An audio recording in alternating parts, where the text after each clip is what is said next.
Presiden wanita terkejut menemukan ada kunci antik di lantai, dan bisa membuka gembok di tangannya. Dia ingat, ini adalah hadiah yang dibeli oleh putrinya saat kecil.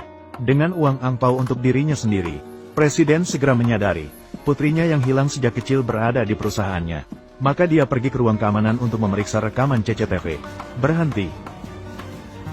Putar kembali.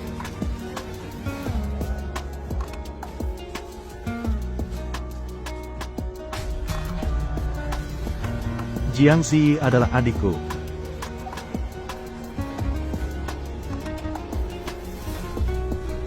Biarkan dia tahu bahwa tidak boleh sembarangan mengambil barang orang lain. King dalam bahaya. Presiden baru menyadarinya. Gadis yang disiksa ternyata adalah putri kandungnya sendiri. Maka dia dengan panik bertanya kepada anak laki-lakinya, di mana gadis itu? Namun pria itu masih pura-pura tidak tahu apa-apa. Wanita licik itu dengan sikap acuh tak acuh, dengan tenang mengatakan bahwa dia mendengar bahwa seseorang mungkin akan melompat dari atap. Senyum di wajah pria itu tidak bisa disembunyikan. Presiden langsung menamparnya dengan keras. Bu, apa yang sebenarnya terjadi? Hari ini aku dipukul karena orang asing. Itu adalah adikmu. Kami sudah memastikan. Kunci gembok adik itu ada di tubuh Jiang Zi. Pria itu sangat terkejut, merasa menyesal atas perilakunya. Saat itu, gadis itu merasa putus asa, sedang bersiap untuk melompat dari gedung. Presiden datang tepat waktu, langsung memanggilnya. Namun sudah terlambat. Sekarang, apakah kamu puas?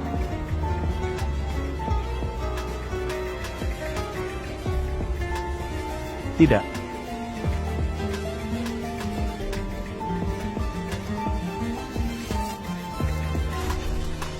Tidak.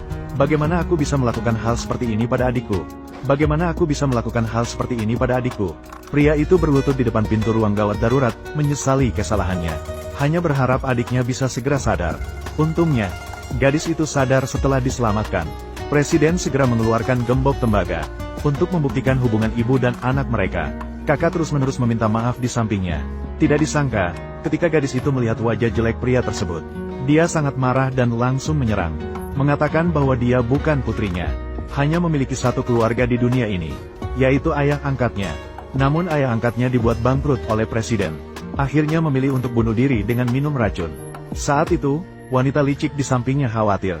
Jika gadis itu menjadi putri kaya raya, hari-hari baiknya mungkin sudah berakhir. Maka mengingatkan presiden bahwa gadis itu adalah putri kandung ayah angkatnya. Dan mereka bahkan telah mengeluarkan laporan tes DNA. Menghadapi bukti hitam di atas meja, presiden langsung terkejut. Wanita licik memanfaatkan kesempatan untuk menambahkan bahan bakar, menjelaskan bahwa nyonya kedua sudah dibunuh oleh Jiang Laosan, dan dia mencuri kunci nyonya kedua dan memberikannya kepada orang ini. King sudah mati, jadi kamu mencuri kuncinya. Apakah itu benar? Aku sudah bilang aku bukan King. Lepaskan aku, lepaskan aku. Kunci King sudah kotor karena kamu. Maka cuci bersihlah, tidak terpikir bahwa adikmu akan marah. Kamu jenis orang yang busuk.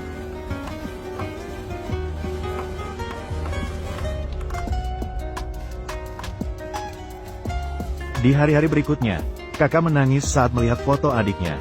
Tiba-tiba hidungnya terus berdarah, kemudian pingsan. Setelah diagnosis, dia terdiagnosis mempunyai penyakit darah, dan membutuhkan transplantasi sumsum tulang. Presiden segera teringat, sebelumnya semua karyawan perusahaan telah melakukan pemeriksaan fisik. Apakah ada pasangan yang cocok? Jika ada seseorang, siapa? Bawa Jiang Zi ke sini. Tapi dia baru saja diselamatkan setelah mencoba bunuh diri. Sekarang tidak bisa melakukan transplantasi sumsum tulang, atau akan berisiko pada nyawa. Ibu, bagaimana kalau menggantinya? Sudah terlambat. Segera bawa Jiang Zi ke sini. Gadis itu dibawa ke sini dengan paksa. Melihat si jahat berubah seperti ini, sungguh memuaskan. Itu juga balasannya. Dia berbicara sambil hendak pergi. Namun presiden mengingatkan, ayah angkat gadis itu berhutang jutaan uang keringat kepada pekerja. Nyonya Jiang Laosan masih berutang gajiku. Nyonya Jiang, kapan sebenarnya akan diberikan?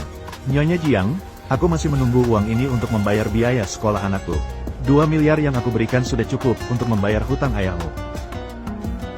Apakah kamu mau atau tidak, terserah padamu. Agar tidak membawa aib setelah kematian ayahnya. serta memungkinkan pekerja migran untuk mendapatkan uang keringat mereka kembali. Gadis itu setuju untuk mendonasikan sumsum tulang dengan terpaksa. Setelah operasi selesai, hal pertama yang dilakukan gadis itu adalah meminta 2 miliar yang dijanjikan. Presiden salah mengira bahwa gadis itu hanyalah wanita yang suka uang. Bahkan dengan sengaja melemparkan cek ke lantai.